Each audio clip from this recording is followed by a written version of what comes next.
Dalam video ini, untuk memenuhi tugas praktikum mata kuliah silvikultur, saya akan membuat video cara perbanyakan bibit dari putaran. Jadi silvikultur merupakan cara-cara mempermudah hutan secara alami dan buatan serta pemeliharaan tindakan sepanjang hidupnya. Bibit diperoleh dengan cara generatif dan vegetatif. Bibit yang telah diperoleh ini harus dipindahkan ke dalam tempat untuk mendapatkan perlakuan yang lebih intensif. Secara umum, teknik pemindahan tanaman dapat dilakukan dengan berbagai cara, salah satunya yaitu dengan cara putaran. Pemindahan bibit tanaman dengan cara putaran bibit dipindahkan dengan menyertakan tanah yang melingkupi tanaman tersebut dari tempat semula. Adapun tujuan dilaksanakannya kegiatan praktikum ini yaitu: pertama, mahasiswa dapat menentukan bibit putaran yang berkualitas bagus. Kedua, mahasiswa dapat melakukan proses pengambilan bibit dengan sistem putaran. Ketiga, mahasiswa dapat mengetahui tingkat keberhasilan putaran. Di mana menurut Manan 1995, bibit putaran adalah bibit tanaman yang dipindahkan dari persemaian ke tempat penanaman dengan cara digali dengan diikutsertakan tanahnya. Sistem ini dimaksudkan guna memperkecil kerusakan akar yang dapat mempengaruhi terjadinya kemacetan dalam pertumbuhannya setelah ditanam. Adapun alat dan bahan yang digunakan yaitu alat berupa polybag dan cetok, kemudian bahannya dari anakan alam, arang sekam, pupuk kandang, dan tanah. Kemudian berikut video bagaimana cara menanam dengan putaran. Di sini saya menggunakan anakan dari bibit kopi yang berada di bawah tegakan kopi.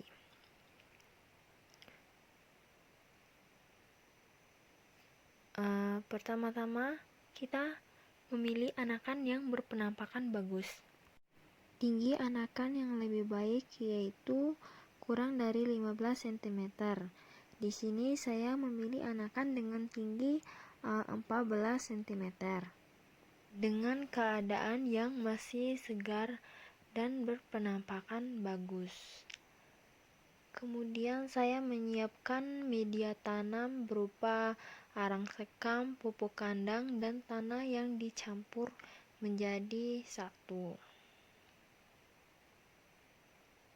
Kemudian mengambil anakan dengan cara putaran dengan menggunakan skop lurus sejajar batangnya sampai bibit dapat diangkat bersama-sama tanahnya.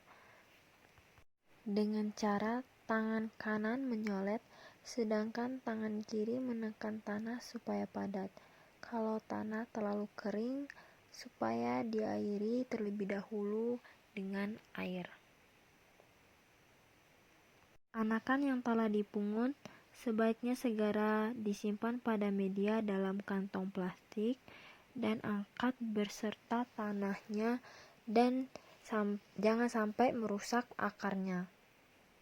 Pada saat dipindahkan ke polybag, tambahkan media sampai rata tertutup.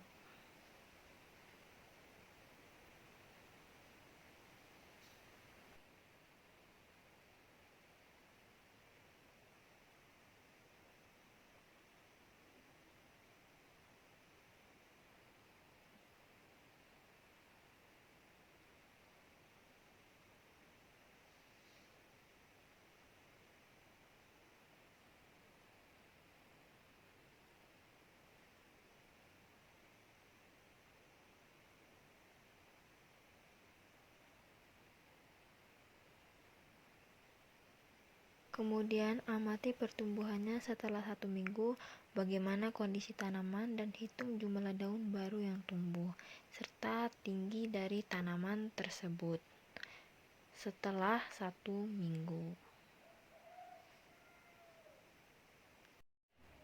Berikut hasil tanaman kopi setelah 1 minggu. Keadaan tanaman kopi setelah 1 minggu yaitu dalam keadaan yang segar, dengan jumlah daun awal 12, dan di sini tidak terdapat penambahan jumlah daun. Kemudian dengan tinggi awalnya 14 cm dan sekarang sudah 17 cm. Adapun klasifikasi ilmiahnya yaitu nama Latin Coffea canepora, nama lokal kopi Kingdom Plantae, divisi Tracheophyta, kelas Magnolepsida, ordo Gentianales, famili Rubiaceae, genus Coffea, spesies C. canepora. Keadaan tumbuhan setelah 1 minggu. Jumlah daun. Jumlah daun awal yaitu 12. Di sini saya tidak memangkasnya karena daunnya emang kecil-kecil. Di sini tidak terjadi penambahan daun. Hal ini dapat dikarenakan waktu pengamatannya terlalu singkat untuk daun tersebut dapat tumbuh. Kemudian tinggi tanaman. Tinggi awal tanaman yaitu 14 cm. Kemudian setelah 1 minggu tinggi tanaman menjadi 17 cm. Hal ini dapat dikarenakan media tanamnya yang cocok bagi tanaman kopi tersebut sehingga terjadi penambahan tinggi pada tanaman kopi. Kemudian keadaan tanaman yaitu segar. Keadaan yang segar ini dapat dikarenakan pada saat proses pengambilan tanaman dengan cara putaran, tanaman tidak mengalami stres, dan pada saat dipindahkan ke dalam polybag, tanaman tersebut mendapatkan unsur hara yang cukup sehingga dapat tetap tumbuh dengan baik. Kesimpulannya yaitu tanaman setelah 1 minggu dapat tumbuh dengan baik dengan jumlah daun yang walaupun tidak bertambah dikarenakan waktu pengamatan yang singkat, dengan tinggi yang bertambah 17 cm, kemudian keadaan yang segar. Kemudian sekian video saya tentang perbanyakan bibit dengan cara putaran. Lebih dan kurangnya saya mohon maaf. Terima kasih. Wassalamualaikum warahmatullahi wabarakatuh.